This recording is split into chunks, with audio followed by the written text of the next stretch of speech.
Journée nationale de la communication et du marketing, l'édition 2017 vient d'être célébrée à Yamoussoukro. Spécialistes d'ici et d'ailleurs proposent l'amélioration des fonctions de marketing et de communication en entreprise.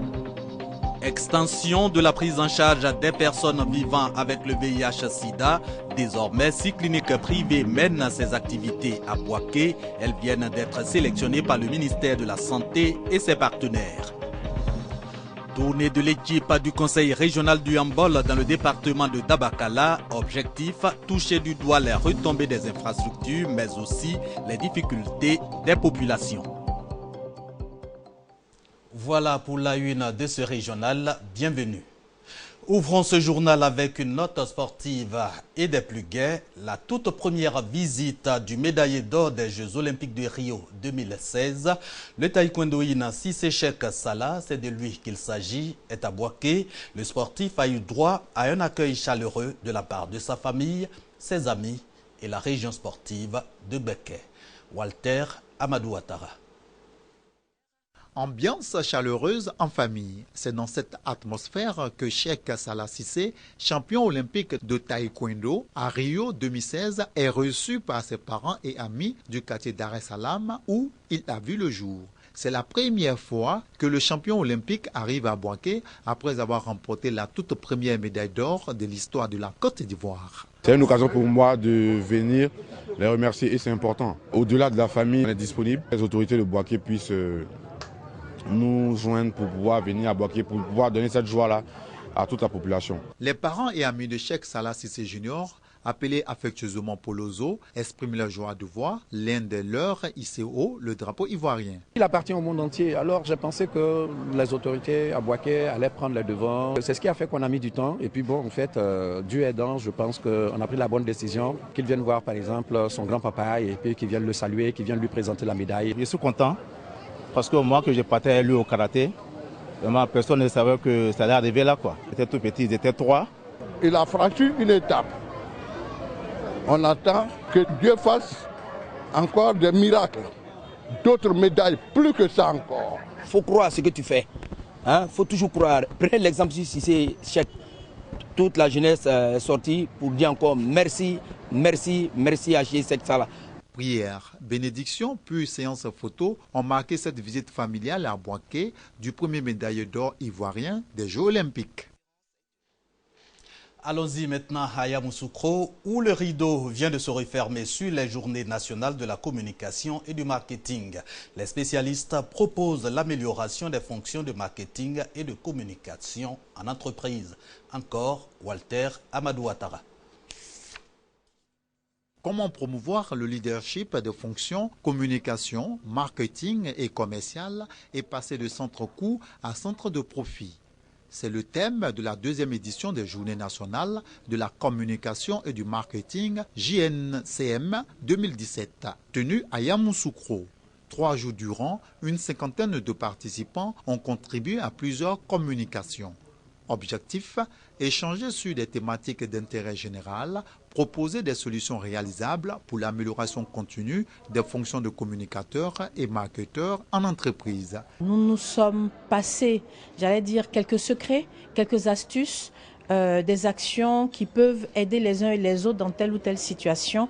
Management des directions en communication, marketing commercial et performance de l'entreprise a été la communication introductive prononcée par Fabrice Sarignon, directeur général d'une agence de communication. Les participants saluent l'initiative et disent repartir satisfaits. C'est davantage donc impliquer tous les acteurs, de plus en plus ouvrir l'événement à d'autres pays, pour espérer avoir donc des expériences d'ailleurs afin que tout le monde donc puisse en profiter. Et il y a eu beaucoup quand même de plus-value et qu'on repart satisfait. Les JNCM, Journée nationale de la communication et du marketing, ouvrent le bal d'une série de 7 journées du même genre, mais dans d'autres corps de métier. C'est une initiative de IRH Mag en collaboration avec le réseau ivoirien de communicants RICOM. Toujours à Yamoussoukro, mais cette fois avec les spécialistes de l'orientation pour ouvrir la page éducation. Pendant 2 jours, ces inspecteurs de l'orientation ont séjourné à Yamoussoukro. Ils ont élaboré un livre blanc. Ce document est en réalité un recueil des bonnes pratiques en matière d'orientation scolaire et professionnelle. On reste avec Walter Amadou Ouattara. L'orientation scolaire et professionnelle correspond aux services et activités qui s'adressent à des individus de tout âge et à toutes les étapes de leur vie afin de les aider à faire leurs choix éducatifs ou professionnels, mais également à gérer leur évolution professionnelle. En Côte d'Ivoire, cette pratique a été héritée du modèle français depuis 1957. C'est en 1970 que l'orientation connaît des innovations. Mais à ce jour, beaucoup reste à faire.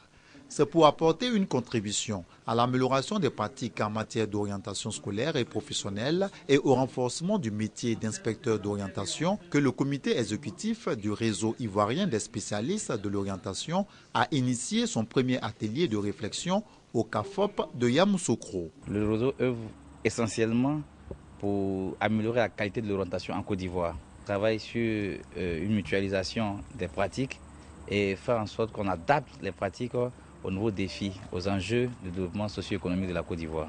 Pour une utilisation plus efficiente et efficace des compétences de l'exercice de la fonction de l'inspecteur d'orientation, un livre blanc a été élaboré. Pour aider d'abord les élèves à se connaître, à mûrir leurs choix scolaires et professionnels, pouvoir apporter dans la chaîne de production s'ils sont à la place qu'il faut. Au-delà, partout où il y a des hommes, il y a place pour les conseillers d'orientation et les inspecteurs d'orientation en Côte d'Ivoire. L'initiative est appréciée par les participants de ce présent atelier. J'ai appris qu'il y avait des inspecteurs d'orientation au ministère de la Santé et qui avaient là-bas pour rôle d'accompagner les patients dont on détectait des troubles psychologiques. 3 commissions regroupant environ 30 participants ont 3 jours durant plaidé pour la promotion de l'amélioration des pratiques en matière d'orientation scolaire et professionnelle.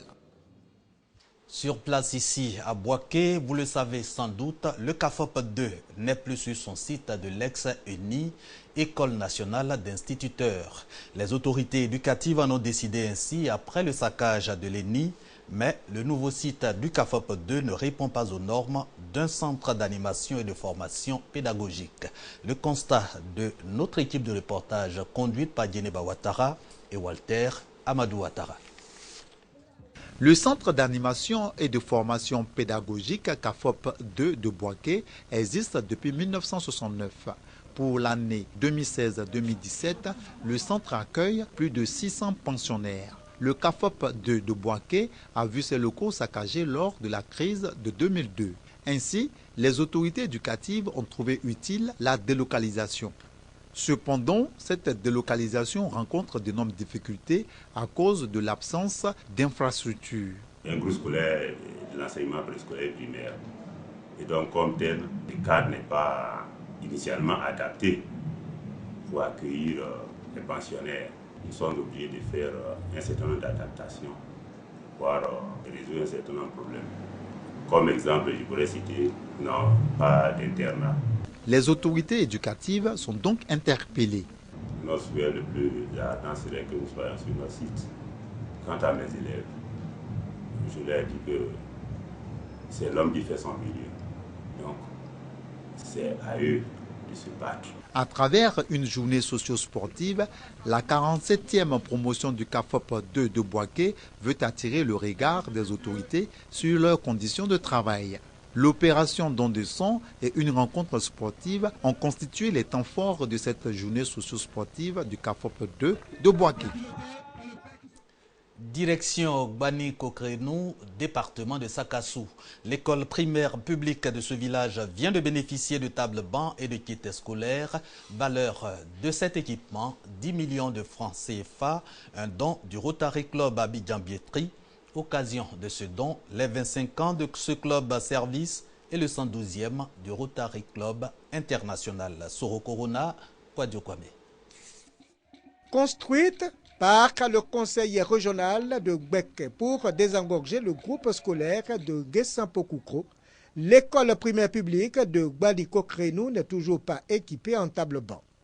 Gbani Kokrenou est un village de la sous-préfecture de Sakassou, Ce manque de mobilier a perturbé la rentrée scolaire dans cette école primaire. Cette situation vient de trouver une solution grâce aux actions sociales du Rotary Club Abidjan-Biétry. 125 tables bancs et des kits scolaires dont de ce club service pour soulager les parents d'élèves et permettre aux écoliers d'apprendre dans de meilleures conditions. Une action rendue possible grâce à la mutuelle de développement de Gbaliko-Kérénou. À la rentrée scolaire, on devait ouvrir la classe de CPE. Cela n'était pas possible. Alors, il était question qu'on trouve des moyens pour équiper les salles. C'est ainsi que je me suis adressé au Rotary Club Abidjan-Biétry. Les tables bancs et les kits scolaires ont été officiellement remis à la famille éducative. Les porte-parole du village, le représentant du ministère de l'Éducation nationale et le sous-préfet de Sagassou ont salué ce soutien du Rotary Club Abidjan-Biétry. Pour la présidente du Rotary Club Abidjan-Biétry, ce geste fait partie des missions du Rotary Club international. Nous avons été sollicités et nous sommes très heureux aujourd'hui d'offrir 125 tables bancs et des kits scolaires à des enfants qui sont des viviers, les cadres de demain dans ce village. Ce don de tables bancs et de kits scolaires à l'école primaire de Gbaliko-Kérénou lance officiellement le 25e anniversaire du Rotary Club Abidjan-Biétry.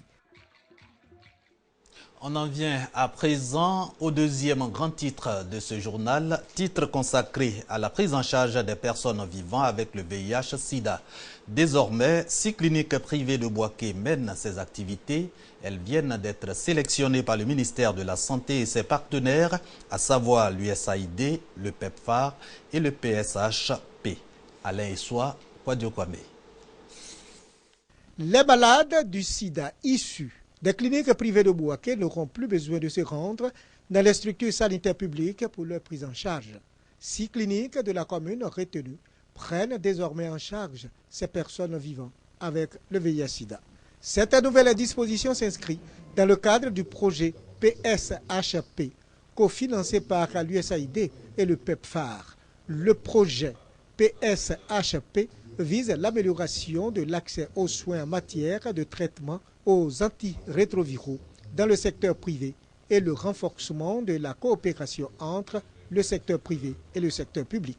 Nous pensons que ce sera une bonne opportunité pour les patients qui veulent vraiment avoir ce sont des qualités en matière de confidentialité, d'avoir accès à ces soins au niveau du secteur privé. La phase de lancement de ce projet a réuni plusieurs personnalités et partenaires régionaux, nationaux et internationaux du secteur de la santé. Ce projet est le bienvenu et qu'il soit vraiment le point d'entrée pour que nous puissions faire remonter les données, que ce soit sur le plan VIH ou d'autres données épidémiologiques. Pour les cliniques de la région de Bouaké, bénéficiaires de ce projet, c'était ouf de soulagement.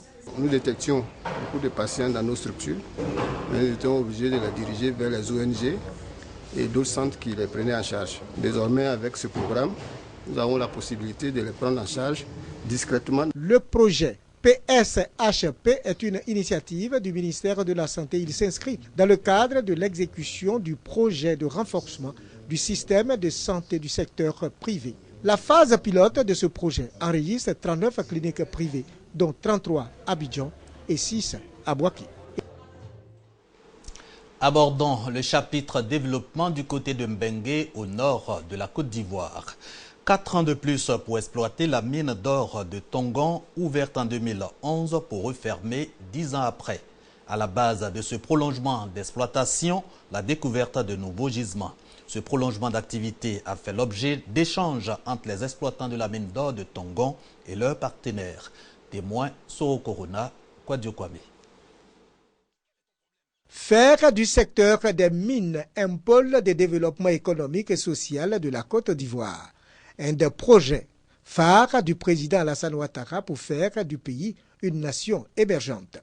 Le secteur aurifère joue bien son rôle pour l'atteinte de cet objectif. 15 tonnes d'or sont produites par an depuis 2015, une production qui doit atteindre 20 tonnes en 2020. Depuis sa première coulée, en 2010, la mine d'or de Tongon produit plus de 50% de la production nationale, soit 8 tonnes d'or par an. Après 6 ans d'exploitation, la mine d'or de Tongon poursuit son programme d'exploitation autour du gisement initial dans l'espoir d'étendre la durée de vie de cette mine au-delà des 4 années restantes. Cette usine aurifère a une durée de vie de 10 ans. Pour échanger et décider de l'avenir et de la durée de vie de la mine d'or de Tongo, les directeurs exécutifs et les différentes opérations des pays où la compagnie est établie à travers le monde viennent de se réunir. Au centre des débats, les investissements dans le secteur minier de la compagnie Ronde Gold Resources.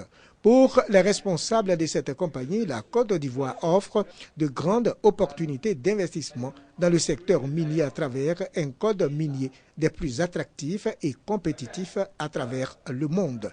L'État de Côte d'Ivoire détient 10% des actions dans l'actionnariat de la mine d'or de Tongo. Finissons avec cette tournée du Conseil régional du handball dans le département de Dabakala. Les conseillers régionaux ont sillonné au total 6 localités. Ils y sont allés pour toucher du doigt les retombées des réalisations sur les populations, mieux pour recueillir les obstacles à l'épanouissement des populations pour leur prise en charge prochaine. Djeneba Ouattara et Walter Amadou Ouattara étaient de la partie. La réduction en eau potable, l'amélioration des services de santé, l'électrification et la réalisation d'infrastructures scolaires sont les préoccupations majeures des populations de la région du Hambol. Ainsi, en marge des sessions ordinaires du Conseil régional du Hambol, l'équipe des conseillers régionaux a décidé de sensibiliser les populations de cette région sur les acquis des investissements. D'où le sens d'une visite de terrain et de rencontre avec les populations. Le message des conseillers est clair. Faire confiance à Jean Lebion, président du conseil régional du Hambol. J'invite la population, toute la population, donc, à s'unir derrière le nouveau président qui vient donc de prendre les rênes donc, de notre région, à faire en sorte que ce que nous n'avons pas pu faire, que le ministre Jean-Luc Bion puisse donc le faire pour le bonheur donc, de notre région. Satama Sokoro, Satama Sokora, Bassawa, Fumbolo, Niéméné et Bonnière-Dougou ont été les localités visitées. Pour les actions de 2017, le conseil régional du Hambol a prévu plus de 200 millions de francs CFA d'investissement. Le régional revient mardi pour une autre vie sur la chaîne de la Nouvelle Vision. Merci de votre fidélité.